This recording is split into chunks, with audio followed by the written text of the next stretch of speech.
Hey folks, Galley Nomad here, hope you are well. Going to do another boat tour, this time of a 1978 Nauticat 33 named Wildcat, owned by my good buddy Jim. We'll film it in the same style as my other boat tour videos, so what we'll do is a quick walkthrough first, and then we'll have Jim up on deck introduce himself and start from the front, make his way to the back, and then we'll go inside, and again we'll start from the front and make our way back. I do try and film these tours for everybody, so I apologise for non-nautical terms because it is filmed for an international audience. This style of boat is referred to as a Motorsailer, and it has a nice large pilot house. Nauticats were built in Finland for 50 years up until 2018. The warm hardwoods give it a nice cozy feel, and it really feels like a homely vibe inside. I really hope you liked the video just as much as I enjoyed making the video. Jim is a really nice, friendly, down-to-earth guy. He comes from a very nice family, and his dad has also agreed to do a boat tour video with me as well, so I have that coming up, and I have a playlist if you do enjoy the videos. I'd just like to note to begin with the video that the sound quality isn't that great, but it does improve. It's just that somebody who started cutting the grass as we started filming it, and then we had a car alarm go off, so it was all happening, but it does get better, I promise. And now let's introduce the captain. Hi, my name's Jim. This is my Nauticat 33, and today we're going to give you a boat tour. So here on the bow of the boat, we've got my spruce anchor. I'm looking at getting a delta on there. We've got my anchor windlass there with 50 metres of chain. This is a Motorsailer, so it's got quite a small jib, but that's on a furler, so that makes life quite easy. And then as you look here, we've got teak decks, which a lot of controversy about that. Walking back, we've got the mainmast. Unfortunately, at the minute, I don't have a stack pack. So that would be something that I would be interested in fitting. Stack pack is basically, it's got ropes that go up to the top, and what you can do is just drop your mainsail straight down into it.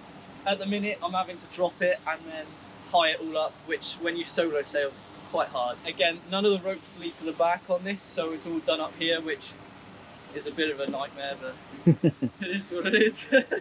Walking back a bit further, it's quite nice on this boat because I got gates that open and close for safety, and that's on both sides with the doors that go straight through. Here is quite nice. I call it sort of the Flybridge. I'm going to put some solar panels, and it's quite nice because the dinghy's quite high on there. You've got your outboard stand and two nice seats either side.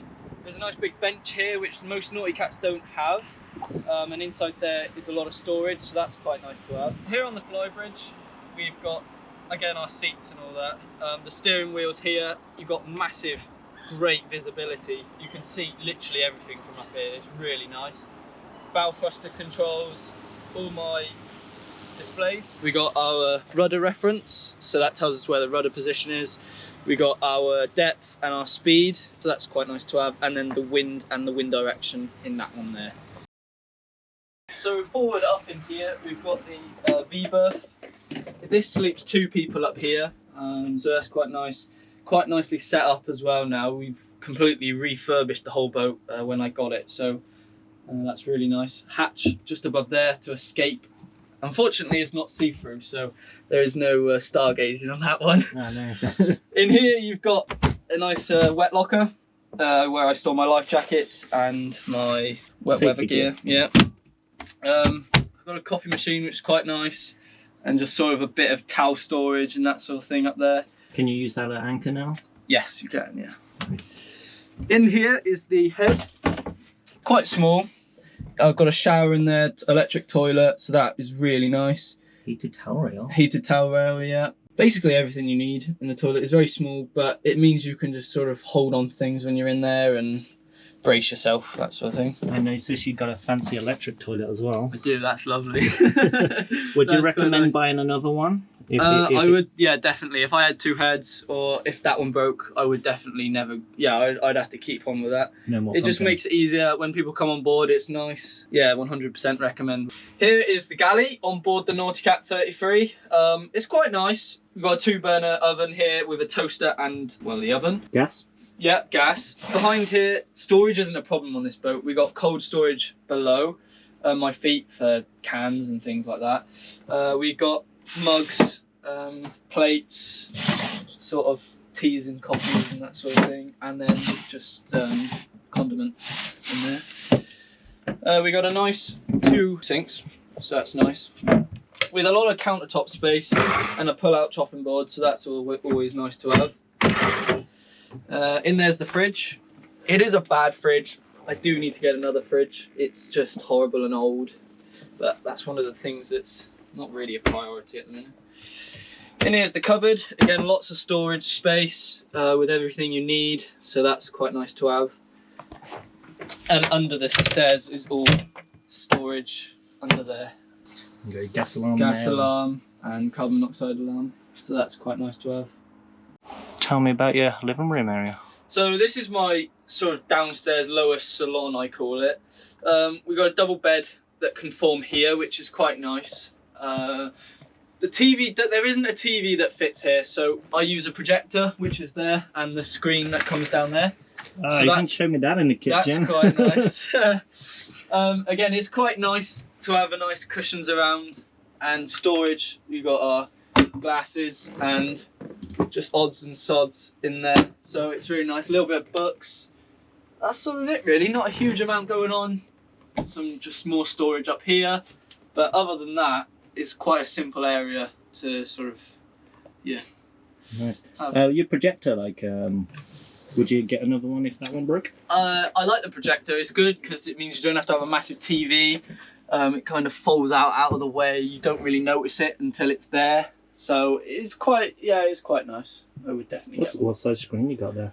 I don't know. About 50-inch maybe? It's quite big, yeah. That's the registration number of the boat and the rated tonnage. It is a lot more than that now. I've added quite a lot more. So it isn't 9 tons, it's now 13 tons, but that's sort of it really. Still afloat. Still afloat, yeah.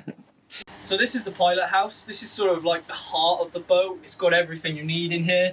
We've got a nice double, you can fit 2 people on there, and a table, so that comes down and you can have it into a bed. I haven't done it yet, but that will be when I can get the phone to go there. That'll be quite a nice thing to have. In here's my drinks cabinet, which is quite empty, so if anyone would like to send me some beer. And then my shoes cupboard, my shoe cupboard is down there to store my shoes so they don't go flying when you're at sea. It's quite nice because you can sit on a high top table because we've got a seat there, so you can sit and eat up there as well, or drink coffee or something. Engine's just below, so we'll get onto that later. And we've got sort of the wheel. It's nice because you can drive inside on this, so you've got your switchboard, all your dials up here. We've got 2 tanks on this boat, so 1 tank there and 1 tank over there. We've got our gearbox oil pressure, our engine oil pressure. We've got our temperature gauge for how hot the engine is. Obviously the rev counter. That shows us how many amps we're putting into the batteries. We got our voltmeter, engine hours, and again the other side for the tank. Those are fuel tanks. They're fuel tanks, yeah. Here is basically the same as upstairs. You've got your heading, your depth and speed, and your wind speed there with your rudder angle. And then along there is your radar. Doesn't really work particularly well, but it's something that will get you out if you need to. Along here is all the switches. So you got your fuses and your switches, and I've kind of kept this standard because I think it looks quite smart. So horn, bilge pump, lights, basically all of that sort of stuff. What's weird on these Nauticats or older boats is we've got this as an autopilot controlling system. It's quite complicated because on other boats, on modern boats and modern things, you've just got a display just like this, and you would dial in the compass heading and you would head directly for it. On here we got our compass around the edge, so you just select your heading. So if you want to do 3 degrees, head 3 degrees, switch the button on, and it sort of just steers it towards. You got your sensitivity, so if it's rough you can put your sensitivity up. Your trim, so if you're sailing and say the wind is trying to push you over one way, if you just dial it the other way, it sort of counteracts that. It's quite an old system, but once you've got the use of hang of it, it kind of works quite well. Nice. Again, your bow thruster control down here as well, so that's quite nice to have also. Ooh. So down here is sort of the electric centre of the boat. We've got our wind generator controller, anchor windlass remote. We've got our 240 charger there, so that charges the batteries when we're on shore power. I just installed lithium on board, so that's really nice to have. So we've installed a 3 kilowatt inverter to power things like the coffee machine, the electric towel warmer, the TVs, basically everything you want to control it doesn't really, you don't need much more than 3 kilowatts, so that's quite big. Dual lithium, basically you need to replace the alternator, really. I replaced it to a bigger alternator, so that's a 100 amp alternator. Just means we can charge the batteries quicker, charge more batteries, that sort of thing. We've replaced the charger on here because it was an old one on there before.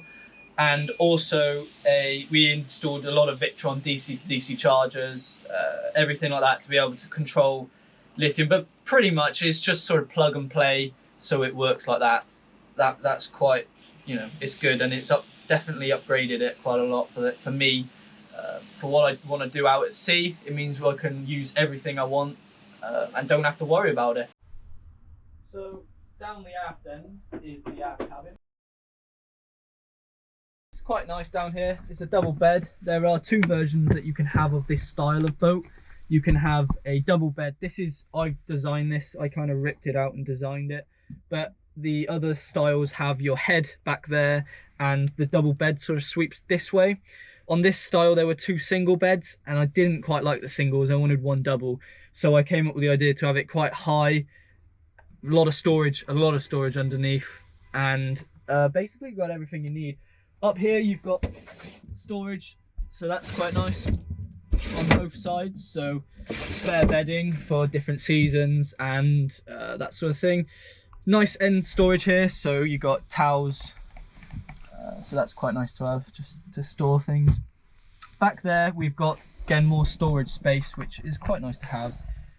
So that's got, you know, all the things you need, and a nice little seat to put your socks on or shoes on.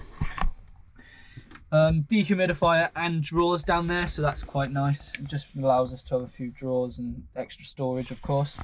And then if I move over here, just down the end is a washing machine. Oh wow. So that's quite nice to have.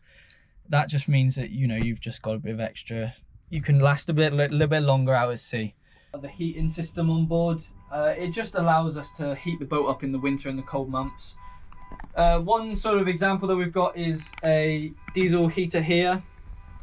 It's really nice. It gets very hot. It warms the boat up, and it's powered by diesel, so I don't have to carry coal or wood or anything like that. We've got a nice gravity-fed diesel tank there, so if we run out of electric for some reason, we can still have heating, which is quite nice. So it means there's no electric to use the boat, to use the heater. And then up here is a heat-powered fan. So it spins when there's heat, and it basically warms the downstairs cabin up, and it just sort of spreads the heat around a little bit. But with this, you can see like temperature of about 400 degrees, so it does get pretty hot. You don't want to, I still need to build a sort of guard to cover the flue, because if you touched yourself on that, you might be a bit hot. But we got 2 other types of heating on board. We've got down in there, in the locker down there, is our main diesel heater. That's powered by diesel again, but electric, and that blows hot air up here and down into the back cabin. And then in the front cabin, we've got another diesel heater. So it's climate controlled, so you can control the temperature in 2 different parts of the boat. So that controls down there and the forward cabin as well as the heads. So that's quite nice to have 2 sets of heaters, so you can have it 20 degrees back here and maybe 15 down there. It's quite a nice, because if we have different people staying on board. Other than that, that's pretty much the heating on board. So here's the sunroof as well. That's quite a nice feature to have on board. It just lets a lot of air in, and you can see the stars or the sun, and it's quite nice when it's a hot day. It cools the boat down quite a lot. So that's really a nice feature on board. Down here is the engine. It's really good access. It's basically the heart of everything. We've got loads of storage. So I've got my paddle board, the oils, and all the necessary parts, just in case the engine did fail. I can fix it out at sea. We've got loads of pipes and basically everything you need on here. The 2 diesel tanks are either side, and they're plastic, so they're quite nice. The engine is there. It's a 90 horsepower diesel, so that's quite a nice engine to have. It makes the boat, powers the boat along really nicely. We've got our engine battery over on the port side, and then on the starboard side there is the big lithium battery. I'm yet to get another one of those, so that's 280 amp hours, and I will add another one, which just means you last longer out there. But yeah, other than that, that's pretty much the engine. It's good access, so Can't go wrong with that. So we'll talk about storage, like your water tanks and yeah. things like that, yeah. So on board here, I've got 400 litres of water in the tank, which is just under where you are now, and then almost 1,000 litres of diesel, almost 500 each side. So that's a lot. Again, being a motor sailor, you need to be able to have enough diesel to sort of get you places. Is it quite a thirsty engine? Not really, no, not really, which is nice. It's good. I haven't really noticed it being that thirsty. We went to Tenby and back, and I'd done it for about 60 quid. But yeah, so that's quite good. And you mentioned you had 280 amp hours? 280 amp hours of lithium, so that lasts me quite a long time being disconnected from the shore. That's really nice. Do you use propane or butane? Or? I use propane on board for my gas. Do you gas. have 2 tanks or 1 tank? I have 2 tanks. Yeah, 2 tanks, but obviously one connected at one time, so that's quite nice. Yeah. 7 kilograms, 13. Yes, 7 kilograms. Okay, nice. Cool. So it lasts me about 3 months on 1 bottle, so quite a long time. Nice. And with your heater here, your diesel heater, yeah. How many litres is that, and how long would that last? 5 litres. Lasts me, if I put it on every day. It lasts me probably about a day, maybe 2. So is that on full blast? That's on full blast. Okay, yeah. so So that's turned right up. And if you were to turn it down, probably about 3 days, 3 days, something like that. So that's all right. Yeah. I'm Jim. I'm a marine engineer based in Cardiff. I've had 2 boats before. This is my current one, and the one before was an Atlantic Clipper 36. I sold that to buy this. So you grew up around boats all your life? Yeah. So I grew up around boats thanks to my parents when I was pretty much born. That was really nice, learning about boats from a very young age and doing basically everything on the water. Yeah, helping Dad all the time. Dad was my main sort of, he showed me everything, and I can't thank him enough for that, you know, so that's good. Because you've done a few jobs on my boat as well. Yeah, that's right. Yeah, so that's good. Yeah, that's right. So how long have your parents had their current boat, and did they have one before? They've had that for 14 years now, and before that they had a 60-foot trawler, so that was wooden. That was quite nice. Yeah, or 56 foot, I believe, something like that. Yeah. Oh, okay. I can't remember really because I was when I was literally but from what I've been told. But that was really nice. That was big from what I've been told again. But yeah, so that's what I kind of have been grown up on, and we've had a sports cruiser before that as well. So basically a mix of it all, which is quite nice. But obviously sailing's the cheapest. You can go the furthest, and you know. Absolutely. Especially definitely. With fuel prices. Yeah, definitely. Yeah. Maybe I can do your dad's boat. That's right. Because it's quite. I mean, this isn't really like a production boat like mine. It's not. No, it's not. No, definitely not. It's sort of built to order, I think, and yeah. Okay. Do you know how many of them were made? I don't. No, I don't. Unfortunately, not. Because obviously, people like Juno, which I've got, like they just print them out. There'd be loads. Yeah, I bet. Yeah. But this has got a lot more charm and character. Yeah, to it, definitely. Yeah, it is different with the wooden pilot house and the shape. How you get on with the windows? I mean, obviously it's nice to chill. It's nice to chill. It is a bit of a pain when people are always constantly walking past, so you've always got to have the curtains drawn. But it's just one of the downsides of owning a pilot house boat. I guess. Tinted maybe. I would, but it probably would reduce visibility, and I think it would make the boat, especially with the old character of it, I think it would probably ruin that, probably. So. Okay, yeah, that's a good point. Yeah. And what do you do? I am 19. I basically work on engines, do everything apart from electrical work on boats, so I'm kind of hands-on in that sense. You got your own, where could we find you if we need help? If you need any help, it's Reeves Marine Services, so I'm on Facebook, I got a website, that sort of thing. I'll put that in the description. Okay, thank you, yeah. What areas do you cover? So Cardiff, obviously? I do Cardiff, bit of Swansea, I've done Portishead before, the canals, yeah. But you drive as well, don't you? I drive, so I'm mobile, yeah. And you only live half an hour away. Exactly, so it kind of works well, yeah, definitely. So, Jim, you've been around boats all your life. Yeah. What advice would you get for people looking to buy a boat? What would you look for in a boat? So, personally, I would look for an oldish boat because they've got more structure. They don't have the wooden balsa core or the foam core to rot. So I would look for, depends what you want, if you want steel, aluminium, fiberglass, that wood. But personally, I would look for an older style boat with just full fiberglass as their hull. At least then you've got nothing to go wrong. I would look definitely for a bow thruster. That's kind of game changed, especially sailing on your own or mooring up on your own. Having a bow thruster is an absolute game changer. I love having a big engine. It means you've got enough to get you out. If there's something wrong, you can get out of the tide or get out quite quickly. Here, so especially here, definitely. Yeah, in the Bristol Channel. Bristol Channel, it helps quite a lot to have a big engine.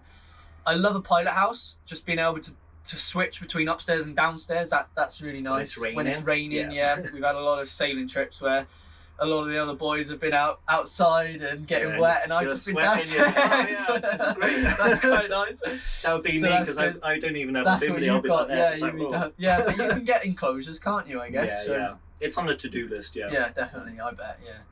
But other than that, just look for something that you want. I think that's the main thing, is what you're interested in, and standing headroom. Yeah, definitely. That's the trouble with this boat. Downstairs is not the best for headroom, so that's the only downside. You can cook stood up and you can walk around here. Yeah, exactly. Yeah, in my old boat, it was literally I had to crouch, and I'm only 5'8", so I'm not that tall. So you know, it's definitely different. Exactly. So when I sailed down to the City Isles on my friend's boat, I was constantly squatting a little bit. I didn't figure it out. It's just because. And it hurts. Only a little bit, and it made such a difference. There's such a difference, Like, what's my neck hurt? It was because that's height, right. No, definitely. And sleeping as well. Make sure you've got a long enough bed, because you do sleep quite a lot, especially when you're sailing. You want to try and get as much kip as you can. So I tend to get up at the crack of noon, so I'm the same. I'm an early bird. So so tell us your sailing plans. What are you going to? So this year, planning on going with quite a few people down to the Isles of Scilly. So that'll be quite nice. Again, it's weather dependent always, obviously. You never know whether you'll actually get there or whether it's just a dream, but that'd be nice. I remember your parents had they were showing me a magazine with their story of going down there. Yeah, that's right. Yeah, they had a story on the Yachting Monthly, I believe. That was interesting. Their engine cut out, but it was problems with the anchor. They had problems with the anchor. So it all happens in the worst times. Trying to enjoy yourself. That's the trouble with sailing. It's sometimes it's absolutely incredible, but a lot of the time it's dark and rough and windy, and absolutely. That's when it tends to go wrong. So you got to be prepared for it, 100%. Will you put anything on about following your journey? You do anything? Not really. No, I tend to just keep myself to myself. I've got Facebook, but other than that, not really. Yeah. It's a personal one, though. Yeah, exactly. Okay. Yeah. Cool. Yeah. There we are. Well, if you ever change your mind and you do want to do any social media stuff, let me know, and I'll update the description. Yeah, that'd be good. I'll do that. So who knows, maybe you want. Yeah, definitely. Yeah, sounds good. Well, thanks for your time then, Jim. That's all right. And no worries. Thanks for watching. Thanks for being fans. In the description below, I will leave Jimmy's website and his company's Facebook page. As you can tell, he's a super friendly guy. I'm pretty sure he'll be very keen to help you out on any new projects if you are in the Cardiff Bay Area. I got a couple more boat tour videos planned, but before I go and film and produce them, I'm probably going to do a little bit more car camping and a little bit more adventure. And I need to fix the car once again, so I'll be working on that project along with a few boat projects. Enjoy the rest of your day, folks.